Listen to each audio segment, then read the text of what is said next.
وہ مکمل نہیں ہو سکتا۔ ایمان ضروری طور پر پیدا ہوتا ہے، مگر یہ بھی حقیقت ہے کہ جو شخص اپنے ایمان کی مکمل حفاظت کرتا ہے وہی اس کا اہل ہو سکتا ہے، لیکن جو اپنی عملی زندگی میں مسائل کا شکار ہے وہ خیالی عقیدوں کو مضبوط بنانے میں لگا رہتا ہے۔ یہ وہی روش ہے جو ہمیں خود سے حقیقت کو جاننے سے روکتی ہے۔ یہی وجہ ہے کہ نجات کی تلاش میں چلنے والا ہر انسان سب سے پہلے خود کو آزاد کرنے کی کوشش کرتا ہے، کسی عقیدے، فلسفے یا نظریے کے ذریعے نہیں، بلکہ براہ راست حقیقت کے ادراک کے ذریعے۔ کرشنا مورتی نے کہا تھا، میں نے نہ کوئی مذہبی کتاب پڑھی، نہ بائبل، نہ گیتا اور نہ کوئی دوسرا صحیفہ، لیکن ہم لوگ مذہبی کتابوں کو پڑھتے ہی نہیں، ہم صرف اخباروں، کہانیوں اور افسانوں کا مطالعہ کرتے ہیں۔ مطلب یہ کہ ہم نے اپنے زمانے کی الجھنوں کا سامنا نہ تو محبت سے کیا، نہ ہی شعور سے، بلکہ قصے، کہانیوں اور خیالات کے ذریعے خود کو بہلانے کی کوشش کی۔ دانش مند افراد کو عقائد کے جال میں نہیں پھنسنا چاہیے، کیونکہ عقائد ہمیں لاشعوری طور پر ایک مخصوص سوچ میں جکڑ دیتے ہیں۔ عقیدے کی غلامی ایک انتہائی معمولی بات ہے، اور یہ سوال کہ ہمیں کیا سوچنا چاہیے، اس سے کہیں زیادہ اہم سوال یہ ہے کہ ہم کیسے سوچتے ہیں۔ انسان فاشسٹ ہو، قوم پرست ہو، کمیونسٹ ہو یا کوئی بھی نظریہ رکھتا ہو، دراصل وہ کسی بھی عقیدے میں ایک مخصوص فکری قید میں جکڑا رہتا ہے۔ یہی وجہ ہے کہ اگر تم کسی بھی عقیدے کے مطابق رد عمل دیتے ہو تو تم کسی نئے سوال کو سمجھنے کے قابل نہیں بن سکو گے۔ اس لیے نئے سوالات کا سامنا کرنے کے لیے ضروری ہے کہ انسان خود کو تمام جکڑ بندیوں سے مکمل طور پر آزاد کرے، اپنے ذہن کے پردے کو پوری طرح ہٹا دے اور نئے زاویے سے حقیقت کو دیکھے۔ دوسرے الفاظ میں کسی بھی عقیدے کو مطلق سچائی کے طور پر قبول نہیں کرنا چاہیے، اور کسی بھی فکری نظریے کو محض آسانی کی بنیاد پر اہم نہ سمجھا جائے۔ تمہاری زندگی میں سچائی صرف اسی وقت پیدا ہو سکتی ہے جب تم اسے اپنے براہ راست تجربے کے ذریعے سمجھو، دوسروں کے خیالات کے سہارے نہیں۔ تجربہ کسی بیرونی ذریعے سے حاصل ہونے والی چیز نہیں، بلکہ یہ خود کو جاننے کا عمل ہے۔ یہ کوئی عطا کردہ شے نہیں، بلکہ ایک اندرونی کیفیت ہے جو مکمل وجود کے اندر سے ابھرتی ہے۔ تعلیم ہمیں سکھانے کی بجائے یہ سوال اٹھاتی ہے کہ ہم کیا سوچ رہے ہیں۔ یہ ایسی تعلیم ہے جو حکمران طبقات اور اشرافیہ کے لیے کارآمد ہوتی ہے، لیکن دوسروں پر حکومت کرنے کا یہ خیال خود اپنے اندر ہی ایک سماجی اور روحانی بیماری ہے۔ جو لوگ حکمرانی کرتے ہیں وہ ہمیشہ عدم تحفظ میں مبتلا ہوتے ہیں، اور جن پر حکمرانی کی جاتی ہے وہ اپنی حفاظت اور یقین کے لیے اسی نظام کے محتاج ہو جاتے ہیں۔ یوں اقتدار بھی ایک نشہ بن جاتا ہے۔ لیکن سوال یہ ہے، تم کیا کر رہے ہو؟ کیا تم حکمرانی کا کردار ادا کر رہے ہو؟ جواب آتا ہے، نہیں، میرے بس میں کچھ نہیں، میں تم پر کوئی فیصلہ نافذ نہیں کر رہا، میں صرف ایک اشارہ دے رہا ہوں، تم اسے قبول کرو یا مسترد کر دو، یہ تم پر منحصر ہے، مجھ پر نہیں۔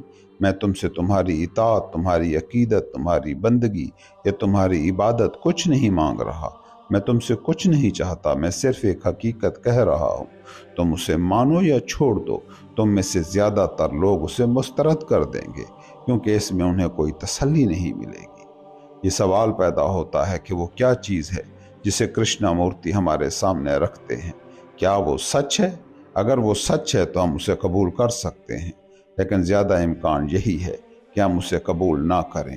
جیسا کہ ہم دیکھتے ہیں، وہ نہ تو کسی عقیدے کی تشکیل کرتے ہیں، نہ کسی فلسفے کی وضاحت کرتے ہیں، نہ کسی نئے نظریے کی دعوت دیتے ہیں، نہ وہ کوئی قیادت پیش کرتے ہیں، نہ کوئی نظام، نہ کوئی روحانی راستہ، اور نہ ہی کسی قسم کی مثالیت پسندی۔ وہ کسی قسم کا عمل، کوئی تحریک، کوئی رویہ یا کسی حتمی نتیجے کا بھی درس نہیں دیتے۔ تو پھر کیا یہ بات خود پر قابو پانے، سیلف ڈسپلن کی ہے؟ نہیں، کیونکہ یہ ایک بہت بڑی حقیقت ہے کہ خود پر قابو پانا بھی مسئلے کا حل نہیں ہے۔ اس کا حل صرف اسی وقت ممکن ہے جب ہماری سوچ بے ساختہ ہو، سپونٹینیس ہو، اور وہ تمام عقائد و نظریات جو ہمیں قید کیے رکھتے ہیں ان سے آزاد ہو۔ حقیقت یہ ہے کہ خود پر قابو پانے کی کوشش صرف ایک مصنوعی نظم و ضبط پیدا کرتی ہے، جو اصل میں صرف دباؤ اور قید کی ایک صورت ہے۔ ایسی تربیتیں جنہیں کرشنا مورتی ہمیں نہیں دیتے، ان کی فہرست طویل ہو سکتی ہے، لیکن وہ جو دیتے ہیں اسے دعا، پریئر کہا جا سکتا ہے۔ لیکن اس کا مطلب یہ نہیں کہ یہ کوئی عام دعا ہے، بلکہ یہ وہ جواب ہے جو ہماری تمام سوچوں کا جوہر بن سکتا ہے۔ یہ جواب کسی آواز یا کسی مخصوص عمل میں نہیں آتا، بلکہ یہ تب آتا ہے جب تمہاری تمام فکری الجھنیں، تمام خیالات کا شور اور تمہارا ذہنی انتشار بالکل ختم ہو جاتا ہے۔ دعا تمہیں وہی جواب دے سکتی ہے جس کی تم تلاش کر رہے ہو، لیکن وہ جواب نہ تمہاری زبان سے نکلنے والے لفظوں میں ہوگا، نہ کسی مقررہ سوچ کے ذریعے، بلکہ وہ جواب تمہاری ذہنی گرفت کو ختم کرنے کے بعد آئے گا۔ وہ تمہاری ساری خواہشوں کو فنا کرنے کے بعد ہی ابھرے گا۔ اب تم کہو گے کہ جب ہم دعا کرتے ہیں تو ہوتا کیا ہے؟ کرشنا مورتی اس کا جواب دیتے ہیں، جب تم دعا کرتے ہو، مسلسل ایک ہی لفظ دہراتے ہو اور اپنی سوچ کو ایک نقطے پر مرکوز کرتے ہو، تو تمہارا ذہن ساکت ہو جاتا ہے۔ لیکن کیا اس ساکت ہونے میں حقیقت کی جھلک موجود ہوتی ہے؟ نہیں، یہ محض ایک ذہنی سکون ہوتا ہے جو خیالات کی مسلسل تکرار سے حاصل ہوتا ہے۔ اگر تم کوئی دعا مانگتے ہو اور تمہاری خواہش پوری ہو جاتی ہے تو یہ بھی ایک امکان ہے، مگر یہ کوئی الہامی حقیقت نہیں۔ جو تم چاہتے ہو وہ مل سکتا ہے، لیکن یہ حقیقت نہیں ہوتی۔ اگر تم کسی شے کے طلبگار ہو اور اس کے لیے دعا کرتے ہو تو تم اسے پا لیتے ہو، لیکن بعد میں تمہیں اس کی قیمت چکانی پڑتی ہے۔ دعا اور عبادت ہمیں سچائی کی طرف لے جا سکتے ہیں، لیکن عبادت بھی انہی چیزوں میں شامل ہے جو ہمیں کرشنا مورتی کے مطابق حقیقت تک پہنچنے نہیں دیتی، کیونکہ عبادت ایک مشق، ایک پریکٹس ہے، اور مشق ہمیشہ قید، کنڈیشننگ ہوتی ہے۔ جب تم کسی ایک خیال کو چن کر اس پر مکمل توجہ مرکوز کرتے ہو تو تم ایک دیوار کھڑی کر لیتے ہو، اور اس طرح تم خود کو باقی تمام خیالات سے کاٹ لیتے ہو۔ یہی مراقبہ، میڈیٹیشن کا عمل ہوتا ہے، جہاں کسی مخصوص تصور پر مکمل توجہ دی جاتی ہے۔ لیکن کیا تم نے کبھی غور کیا کہ تم یہ انتخاب کیوں کرتے ہو؟ تم یہ کیسے فیصلہ کرتے ہو کہ فلاں خیال سچا ہے، بڑا ہے، عظیم ہے، اور باقی سب خیال غیر ضروری ہیں؟ یہ بالکل واضح ہے کہ تمہارا یہ انتخاب خوشی، کامیابی یا کسی طرح کے انعام کے وعدے پر مبنی ہوتا ہے۔ یہ بھی ہو سکتا ہے کہ یہ عمل فرد کی شناخت، آئیڈینٹی اور معاشرتی روایات کا نتیجہ ہو۔ تو پھر تم عبادت کیوں کرتے ہو؟ کیوں تم صرف ایک خیال کو چنتے ہو اور باقی خیالات کو چھوڑ دیتے ہو؟ کیا تم ہر خیال کا تجزیہ کرتے ہو؟ اگر تمہارا ذہن بہت سے خیالات رکھتا ہے تو تم صرف ایک ہی کو کیوں پکڑتے ہو؟ اور کیا تم دوسرے خیالات کی جانچ کرتے ہو؟ اگر تم تعصب سے آزاد ہو، اگر تم مقابلے، پسند ناپسند، جانبداری سے پاک ہو، تو تم دیکھو گے کہ جس خیال کو تم دیکھ رہے ہو وہ خود بخود دوسرے خیالات کو روکتا ہے۔ لیکن ہر خیال کو جانچنے کا عمل انتہائی مشکل ہے، کیونکہ جب تم ایک خیال کا مشاہدہ کر رہے ہوتے ہو تو دوسرا خیال فوراً تمہارے ذہن میں آ جاتا ہے۔ مگر اگر تم اس کا گہرا مشاہدہ کرو، بغیر کسی تعصب کے، بغیر کسی جھکاؤ کے، تو تم دیکھو گے کہ خیال محض ایک خیال ہے، اس کے سوا کچھ بھی نہیں۔ دوسروں کی قیمت نہ لگاؤ تاکہ تمہاری بھی قیمت نہ لگائی جائے۔ یہ جملہ صرف دوسروں کے ساتھ برتاؤ کرنے کے لیے نہیں، بلکہ اپنے اندر بھی جھانکنے کے لیے ہے۔ جب تم دوسروں کی قیمت لگاتے ہو، ان کا موازنہ کرتے ہو، ان پر فیصلہ صادر کرتے ہو، تب تم اپنے ذہن میں ایک الجھن پیدا کرتے ہو جو خیالات کو منتشر کر دیتی ہے۔ لیکن اگر تم خود کو اور دوسروں کو موازنہ کرنے کی بجائے صرف سمجھنے کی کوشش کرو تو ایک نیا دروازہ کھلتا ہے۔ تمہیں اپنی سوچ کا معائنہ کرنا ہوگا، کسی طے شدہ اصول کے بغیر، کسی روایت یا نظریے کے بغیر، ورنہ تمہاری سوچ محض تقلید، امیٹیشن بن کر رہ جائے گی جو تمہیں کسی سچائی تک نہیں لے جا سکتی۔ زندگی کی حقیقت کو جاننے کے لیے ضروری ہے کہ تم اسے اپنی نظروں سے دیکھو، کسی دوسرے کی نظریے یا اصول سے نہیں۔ یہی ہے اصل آزادی، جسے کرشنا مورتی اندرونی خاموشی، انر سائلنس کہتے ہیں۔ یہ ایسی آزادی ہے جو ہمیں بے مقصد روایات، جھوٹے عقیدوں اور روایتی جکڑ بندیوں سے آزاد کرتی ہے۔ ایسی خاموشی ہمیں بے سمجھی کی اندھی تقلید سے نجات دلاتی ہے اور حقیقی علم تک لے جاتی ہے۔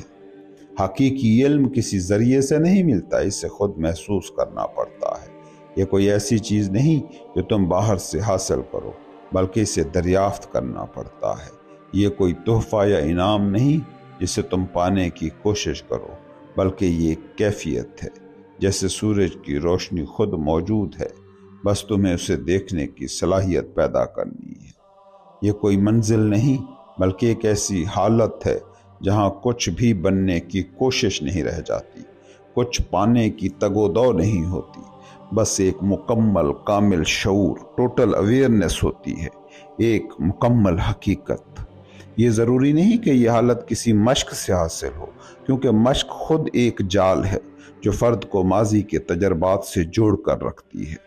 یہ کسی عظیم فنکار یا فلسفی بننے کی خواہش نہیں، بلکہ صرف حقیقت کو دیکھنے کی سادہ صلاحیت ہے جو خود بخود ظاہر ہوتی ہے جب ذہن تمام جکڑ بندیوں سے، کنڈیشننگ سے آزاد ہوتا ہے۔ اگر تم واقعی سچ تلاش کر رہے ہو تو تمہیں دیکھنا ہوگا کہ تمہاری سوچ کہاں سے آتی ہے۔ کیا یہ کسی روایت، کسی نظریے یا کسی کتاب سے آ رہی ہے؟ اگر ایسا ہے تو یہ حقیقی نہیں ہے، کیونکہ یہ دوسروں کے خیالات کا مجموعہ ہے۔ حقیقت وہ ہے جو تم خود دیکھو، بغیر کسی خارجی اثر کے۔ یہی اصل آگہی ہے، یہی حقیقی آزادی ہے۔ تعارف۔ ہم ہمیشہ ایک دوسرے کو سمجھنے کا دعویٰ کرتے ہیں، لیکن حقیقت میں باہمی مکالمہ اکثر مشکل ہو جاتا ہے۔ شاید میں کچھ الفاظ استعمال کروں جن کا آپ کے نزدیک ایک مطلب ہو اور میرے نزدیک کچھ اور۔ جب تک ہم ایک ہی سطح پر، ایک ہی لمحے میں ایک دوسرے سے حقیقی طور پر جڑے نہ ہوں، تب تک صحیح معنوں میں سمجھنا ممکن نہیں ہوتا۔ حقیقی مکالمہ تبھی ممکن ہے جب لوگ ایک ہی ویو لینتھ پر ہوں۔ ایک دوسرے کے ساتھ آسانی، یکجہتی اور اعتماد کے ساتھ مکالمہ کرنا مشکل ہوتا ہے۔ میں ایسے الفاظ استعمال کر رہا ہوں جو سادہ ہوں، جو کسی فلسفیانہ اصطلاح کے محتاج نہ ہوں، کیونکہ میرے خیال میں پیچیدہ الفاظ ہماری مشکلات کے حل میں کوئی مدد نہیں کرتے۔ اسی لیے چاہے وہ نفسیات کے لفظ ہوں یا سائنسی، میں فلسفیانہ اصطلاحات کے استعمال سے اجتناب کر رہا ہوں۔ میں نے نہ کبھی نفسیات پڑھی ہے، نہ کوئی مذہبی کتابیں، بس عام فہم الفاظ کے ذریعے ایک گہری حقیقت کو بیان کرنا چاہتا ہوں۔ لیکن اگر آپ نے یہ کبھی نہ سنا ہو کہ سننے کا طریقہ کیا ہوتا ہے، تو پھر یہ ایک اور مشکل مرحلہ ہوگا۔ سننا بھی ایک فن ہے۔ واقعی حقیقت میں سننے کے لیے ایک انسان کو اپنے تمام ماضی کے اثرات، پہلے سے موجود خیالات اور تعصبات کو چھوڑنا پڑتا ہے اور چیزوں کو ایک کھلی سوچ کے ساتھ قبول کرنا پڑتا ہے۔ کسی چیز کو تبھی بآسانی سمجھا جا سکتا ہے جب ذہن مکمل طور پر حاضر ہو اور متوجہ ہو، لیکن اکثر ہم سننے کے عمل کے دوران کسی نہ کسی پس منظر میں اپنے فکری روایات، مذہبی یا سائنسی نظریات، روزمرہ کے فکری الجھنے اور فکروں میں الجھے رہتے ہیں، جس کے باعث ہم سننے کے باوجود کچھ نہیں سنتے۔ حقیقت میں ہم خود ہی اپنی آواز سنتے ہیں، بجائے اس کے کہ ہم کسی دوسرے کی بات کو پوری توجہ سے سنیں اور سمجھیں۔ ہم اپنی تعلیم، اپنی ثقافت، ماضی کے اپنے تجربات اور علم کے ذریعے چیزوں کو سننے کے عادی ہیں۔ یہی ایک بڑی مشکل ہے۔ اگر اس مکالمے کے دوران کچھ ایسا کہا جائے جو آپ کے نظریات سے مختلف ہو، تو پہلے اسے تحمل سے سن لیں، بجائے اس کے کہ فوری رد عمل دیں۔ آپ درست ہو سکتے ہیں اور میں غلط، یا شاید ہم دونوں ہی غلط ہوں، لیکن اگر ہم کھلے دل اور کھلے دماغ سے مکالمہ کریں تو ہمیں معلوم ہوگا کہ حقیقت کیا ہے۔ حقیقت ایسی چیز نہیں جو کوئی آپ کو دے دے، آپ کو خود اسے دریافت کرنا ہوگا۔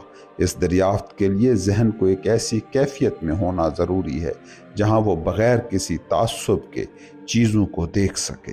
کسی بھی قسم کے پیشگی نظریے، دفاعی رویے یا خود کو محفوظ رکھنے کی کوشش کے بغیر حقیقت کو دریافت کرنا ہی سچائی، ٹروتھ کی تلاش کی طرف پہلا قدم ہے۔ حقیقت کو دریافت کرنے کے لیے سب سے پہلے ہمیں کسی تعصب یا پیشگی سوچ کے بغیر اسے دیکھنا ہوگا۔